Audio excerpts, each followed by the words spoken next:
जो US secretary ने हमारे एंटनी ब्लिंकन ने जो हमारी ये आज स्टेटमेंट दी है बहुत ही शर्मनाक भी है, क्योंकि इतनी बड़ी हमारी लार्जेस्ट डेमोक्रेसी है, सेकेंड लार्जेस्ट पॉपुलेटेड कंट्री है इंडिया, उसमें कुछ एक दो अगर इवेंट अगर कहीं हुए उस पर आप पूरे कंट्री को कैसे, स्टेट को कैसे आप पूरा जज कर सकते हो या रिपोर्ट बना सकते हो। तो सीइंग अ 145 करोड़ पॉपुलेशन, आप एक पर्टिकुलर दो इवेंट को लेके आपने पूरी रिपोर्ट तैयार कर दी कि एक लार्जेस्ट एक जो डेमोक्रेसी है उसको आपने एकदम डिस्ग्रेस कर दिया। तो ये गलत एक स्टेटमेंट है जिसको मैं बहुत ही शर्मनाक समझता हूँ। जिस समय स्वर्ण काल हमारा चल रहा है और हमारे माननीय नरेंद्र मोदी प्रधानमंत्री जी ने जो स्टेप्स उठाए हैं और जो फ्यूचर विजन लेके चल रहे हैं, उससे जाहिर सी बात है कि वो सब डरे हुए हैं। और जिस हिसाब से वो हमारी एक इमेज को शाटर कर रहे हैं, हमारी स्टेट को, हमारे इंडियन स्टेट को जो शाटर कर रहे हैं, वो इसीलिए कर रहे हैं ताकि हमारे यहाँ कम से कम इन्वेस्टमेंट्स आएँ, कम से कम एफडीआईज आएँ, कम से कम हमारे बिजनेस अपॉर्चुनिटीज़ खुलें और हमारे जो लोग वहाँ एनआरआईज बैठे हुए हैं उनको भी वहाँ पे इतना ज़्यादा रिगार्ड ना मिले।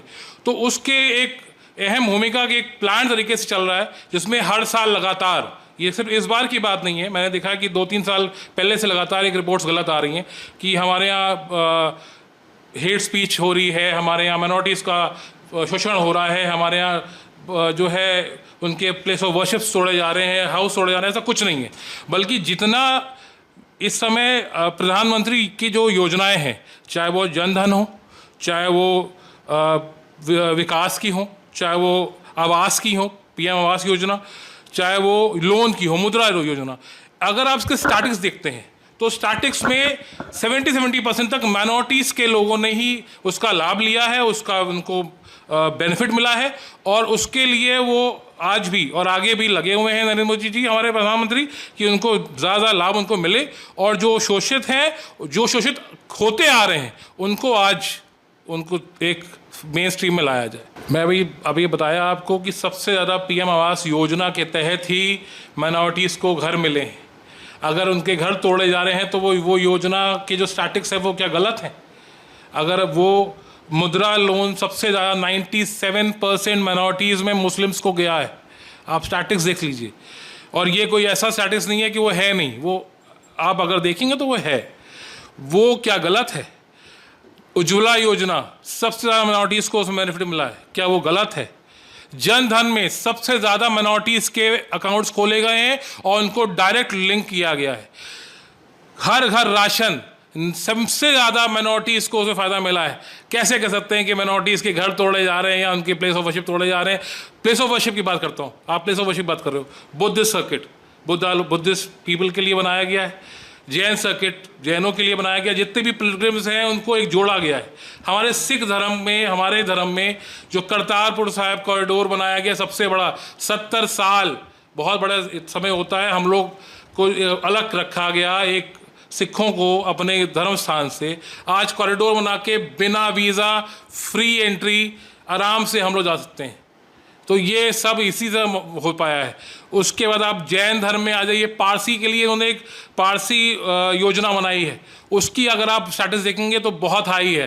तो ऐसा नहीं है कि सिर्फ एक बोल देना कि ये है, सिर्फ 2-3 इवेंट्स को देख के 145 करोड़ जनता के राज्य को, राष्ट्र को आप बोलो कि ये इस तरह हो रहा, तो ये गलत है, ये पूरा गलत। भारत के अल्पसंख्यक समुदाय की ओर से मैं ये कहना चाहूँगा कि ये स्वर्ण काल है।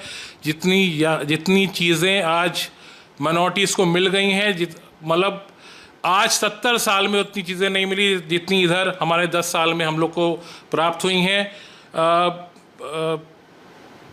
जितना योजनाएं बनाई हैं प्रधानमंत्री जी ने और उनके पूरे कैबिनेट ने माइनॉरिटीज़ के लिए, उससे ज़्यादा और फ्यूचर में और बनाने की तैयारी भी है।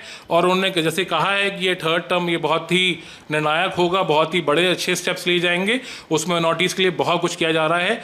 और जितने बेनिफिशरीज माइनॉरिटी को मिल चुकी है वो इसी 10 साल में मिले। मुझे आपने सुना होगा भी हमारे 51 शक्तिपीठ हिंदुओं के माता रानी के, उसमें सबसे बड़ी हिंगलाज माता है, वो तक अभी तोड़ी गई है, पूरी न्यूज़ दबा दी गई है। और ये लेटेस्ट न्यूज़ अभी महीने भर की भी नहीं है। उसको दबाया गया है कि पाकिस्तान में हिंगलाज मंदिर को के परिसर को तोड़ा गया है और वहाँ पे मतलब एक शर्मनाक चीज़ है कि फूड रेस्टोरेंट के लिए और फूड कोर्ट के लिए वहाँ पे वो बनाया जा रहा है, उसको किया जा रहा है। चीन में मुसलमान जो है एक पर्टिकुलर मुसलमान को किस तरह वहाँ पे जेल्स में रखा गया है, वो एक तरह की जेल नहीं है, वो बाहर से एक बड़ी अच्छी फ़ोटो है, पर जो अंदर है वो एक जेल से कम नहीं है जिस तरह उनको रखा जाता है। अफ़गानिस्तान में जिस तरह हमारे सिखों के साथ स्वरूप हमारे नरेंद्र मोदी जी से बाइज़्ज़त यहाँ पे मंगवाए, उन्होंने लेके आए, हमारे गुरु महाराज के स्वरूप यहाँ पे आए, वो सिर्फ इंडिया में ही हो सकता था। अफ़गानिस्तान में किस तरह हम लोग भगाए गए हैं वो हम जानते हैं। जिस तरह माइनॉरिटी के स्टैटिक्स आप देख रहे हो 18% 947 में थे, आज 1% रह गए। अभी 3 दिन पहले की बात है, एक सिख का वीडियो मैं देख रहा हूँ, बाकायदा लड़की उठा के ले गए हैं और जो परिवार है उसको पटक पटक के उन्होंने मारा है पाकिस्तानियों ने, और वो बहुत कुछ हुआ है। तो सिखों के साथ और हिंदुओं के साथ जितना वहाँ हुआ है वो क्लियर है। अफ़गानिस्तान में हो रहा है, चाइना में हो रहा है, उसके बारे में कभी नहीं बोला जाएगा। क्यों? क्योंकि वो उनकी एक सब्सिडाइज एक कंट्री है जहाँ पे वो अपना पूरा मोटिव अपना चलाते हैं। वो उनका एक बेस कैंप है जहाँ से वो पूरे गल्फ़ को और पूरे एशिया को कंट्रोल करना चाहते हैं।